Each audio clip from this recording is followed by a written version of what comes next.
This week on Beyond the Headlines with Renee Washington, we've got Stephen Barnhart, founder of Hardwood Hoops Central, the YouTube channel that is viral and has everybody following NBA drafts and rookies. So, Stephen, welcome to the show. It's a pleasure to have you. Thanks so much, Renee. First of all, congrats on your show. Happy for you that you're able to have a show of your own. That's anybody who's in media, that's always the goal. So I'm glad you've been able to accomplish that, and thank you for having me. Oh, thanks so much. I appreciate that. Well, I'm happy problem. to have you on our second episode for the show, so no pressure. But you do a great job, and you were telling me before we started recording about how you started out doing high school coverage in Florida, and now you do NBA draft coverage following, from the draft to the summer league. So I really want to pick your brain a little bit, so to speak, on your predictions on what we can expect from the rookies this upcoming NBA season. So starting off with the NBA Summer League, and having done videos on these guys, are there any guys so far that you've seen now that Summer League is completely different, don't get me wrong. It's first and second year guys. You don't have any big name players for the most part. It's just a chance for these guys to kind of, get their feet wet. So are there any guys that you've seen so far in the Summer League that are really surprising you in how they're playing? Yeah, there's been a lot of guys who, use this time of year to give themselves an opportunity to make an NBA team and make an impact. I think you can start, with guys like Carson Edwards, Grant Williams, Brandon Clark's playing right now in the semifinals with Memphis. Even some second round guys like Iggy Brazdeikis from from Michigan, who's got drafted by the Knicks. The Knicks continue to do well in the second round. He looks like he could be one of the best, if not the best prospect out of the second round, and proven a lot of people who thought he should have been a first-rounder to be right, at least so far through Summer League. You look at guys like Terrence Davis, who went late in the second round, possibly even went undrafted. Eventually signed a 3-year contract with Toronto. Dwayne Hernandez, who played here in South Florida for high school ball, and then eventually went to Miami as a McDonald's All-American. He has worked his way into making the Toronto Raptors. We haven't seen Taylor Horton-Tucker for the Lakers, but he was a guy that I really was looking forward to seeing throughout this process. He's been down with an injury. And there's even been, second-round guys that I think have done themselves well. Lonnie Walker looks great coming back from injury. His shot's looking a lot better, having worked with Chip England over the last year. Bruce Brown finally back from injury, a guy that played alongside, played alongside Dwayne Hernandez at Miami. He's able to come back from injury and has looked really good. And even just looking at guys like Tony Bradley, Jared Vanderbilt, and even some other second-round sleepers, if you want to go into guys like Terrence Mann with the Clippers. Chris Clemens has made a name for himself as one of the top scoring guards in all of the country in college basketball, playing for Houston right now. Josh Reeves, playing for Dallas from Penn State, has really made a mark for himself. So there's been a number of guys who have taken it upon themselves to use this platform to give themselves an opportunity. Yeah, and we've seen guys in the past that have really been under the radar, and whether it was through the NBA Summer League or maybe they're a lower draft pick and they're on a good team and they get a chance to shine at some point, whether it's in practice or maybe an injury happening, and next thing you know, they're a household name.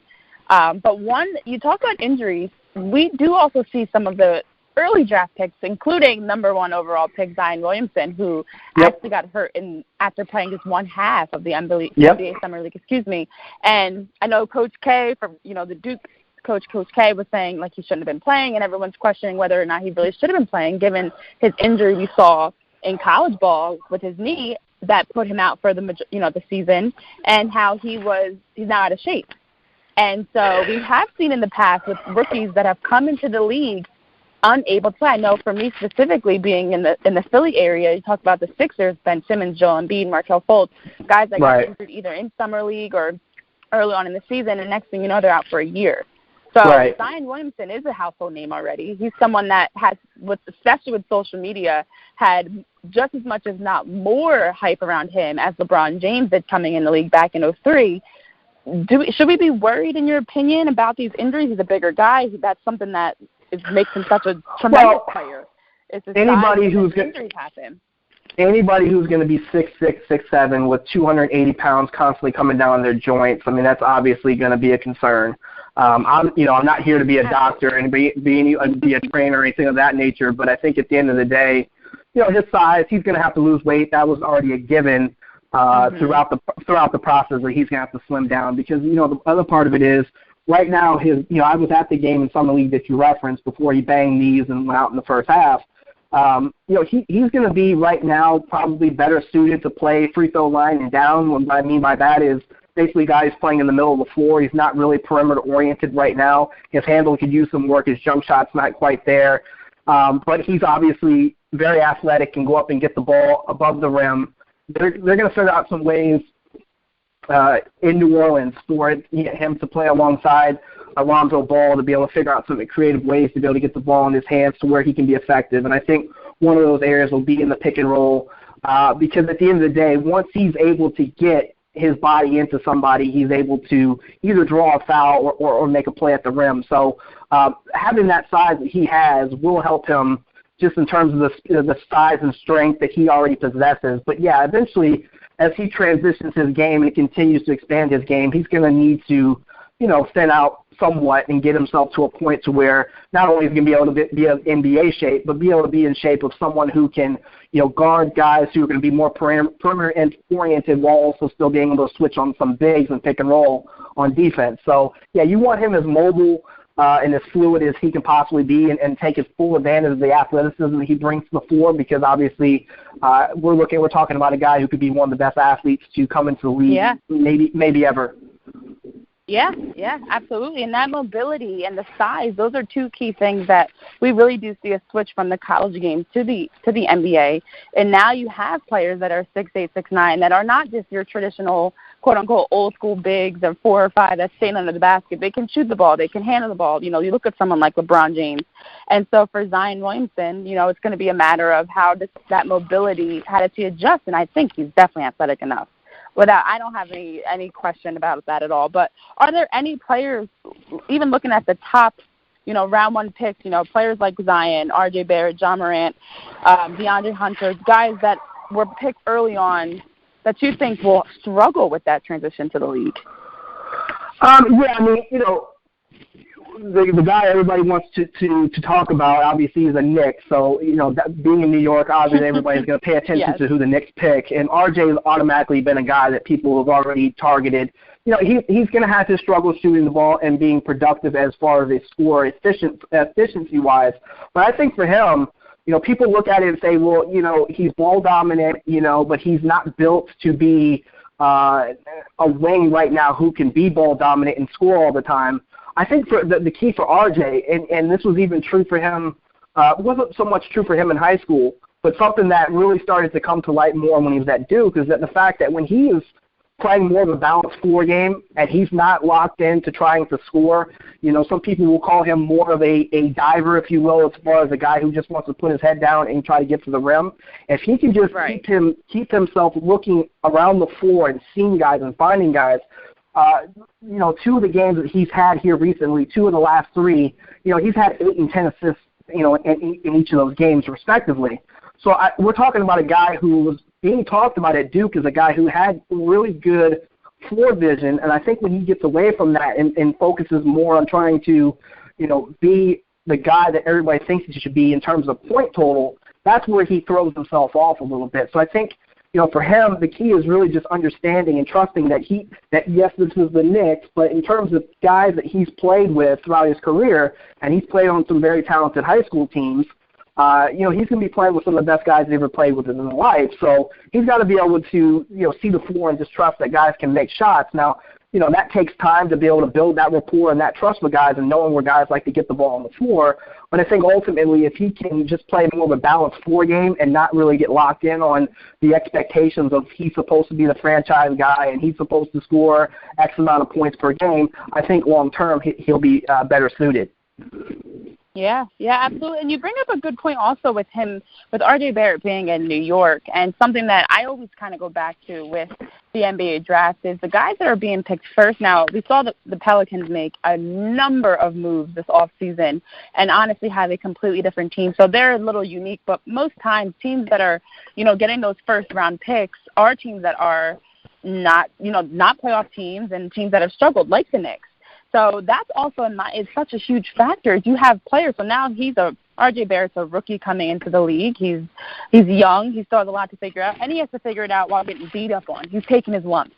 Versus a player like Jordan Bell, who got drafted out of Oregon to go to the Warriors, and he was able to step right into a championship team, learn from some of the best in the league, and really figure his way out while winning, while playing with players like Steph and KD.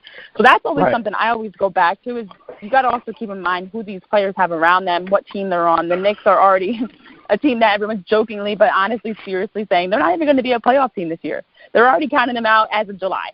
So now that makes it even harder on his end to step in and try to turn a franchise around, when you look at who he's playing with versus someone like even Zion going to the Pelicans. So you have had the opportunity, and this is one reason why I wanted to have you on the show, you really break down each draft prospect. You're looking at footage. You create videos on YouTube for them that, for those of you listening, definitely go check out Hardwood Hoops Central on YouTube. And you have a chance to really take a deeper look and analyze each player versus what we might see as just, it's easy to follow Duke. It's easy to follow some of the top, especially once we get to March Madness.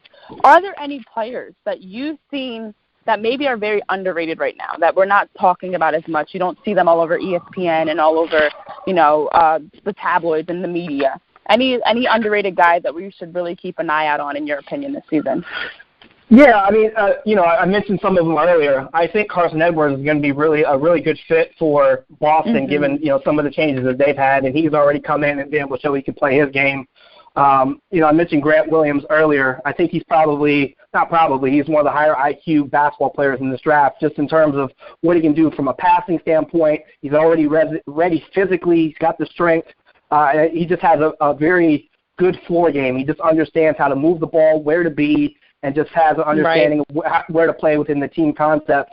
A guy that I've grown more fond of throughout the draft process and really throughout the college season was Terrence Davis. I thought he was a guy that really was not getting a ton of buzz, more towards the beginning of the season. But as the season wore on, the SEC play got underway, he was a guy for Ole Miss that really just took over and made that team what it was this year. I mean, he's a guy that can get down and guard, good wingspan for his position, athletic guy, competes, plays tough at both ends, can shoot it off the catch, is athletic enough to get to the rim, and just look, he's gonna try to impact as many parts of the game as he can. He's not just a scorer, he's not just a shooter, he's not just an athlete.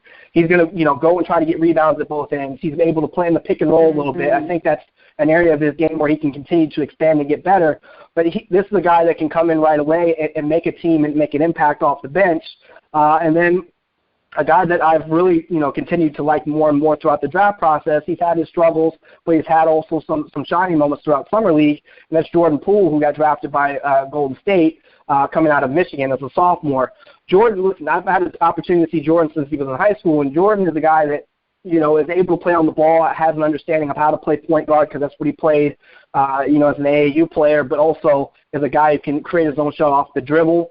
Having played at Michigan, obviously Coach Beeline, one of the things he stresses is defense, so he's going to come in having an understanding of the value of being able to get down and guard. So I think for me, Jordan Poole is a guy that can figure out a way on a team like Golden State that's going to need some more bench help to hopefully maybe figure out a way to get on the floor. The biggest thing for him really is just going to, obviously being efficient, not taking the sort of shots that maybe he would have had, more of a rope to take at Michigan, and really just understanding how to be a little more efficient with some of the shots. But anytime you can find guys in the second round or even the first round for that matter that can create their own shots and are athletic enough to make those shots at the NBA level, those are the guys that you really want to target. And I think Jordan Poole is one of those type of guys.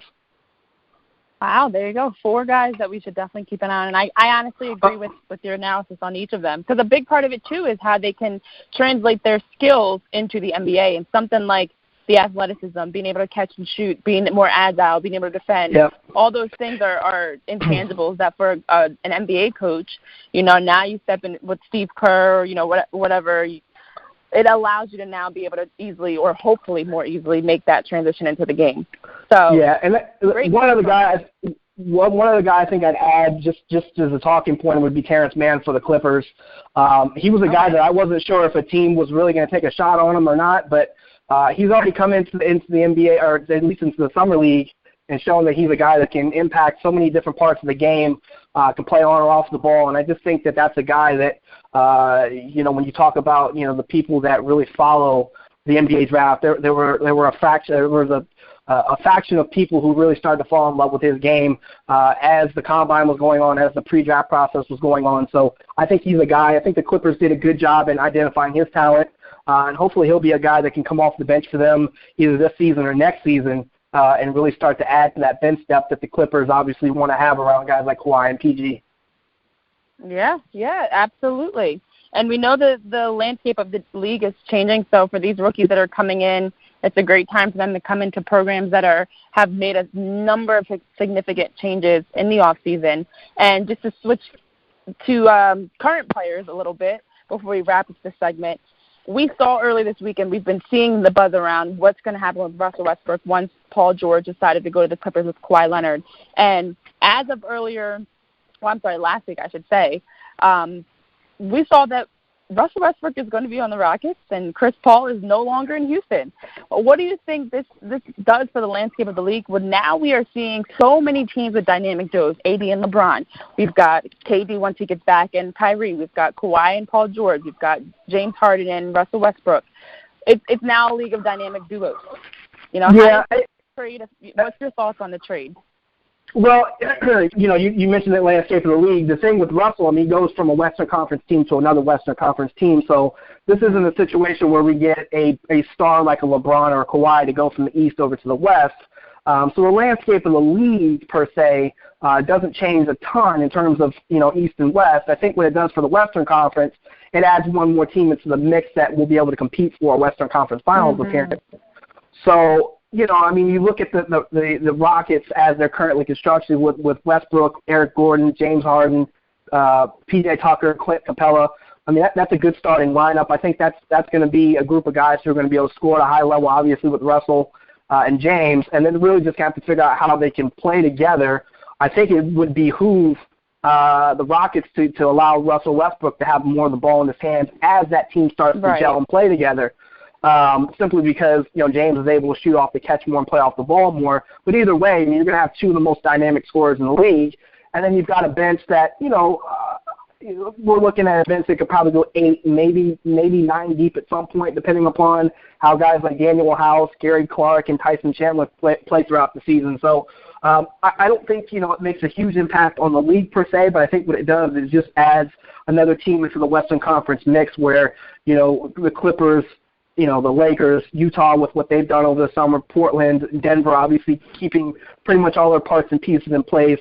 So now you've got 5 or 6 teams that you can legitimately look at and say, I wonder, who's going to be there towards the end. And the other thing I've been thinking about lately is, how is load management going to impact all of these teams? Because I think once you get past the All-Star break, you're going to have to figure out, some teams during this load management period, we've seen teams worry more about positioning in terms of not necessarily worrying about 1 or 2 seeds, but saying, if we're at the 4th seed, we might play a team that's not as good as us, and if we win that series, then the team, that higher seeded team after that, we think we could take them. So you may get a team like the Lakers, for example, that could maybe possibly be a top 4 team, but maybe they say, okay, we'll rest LeBron and AD a little bit. Maybe they're 5 instead of 4.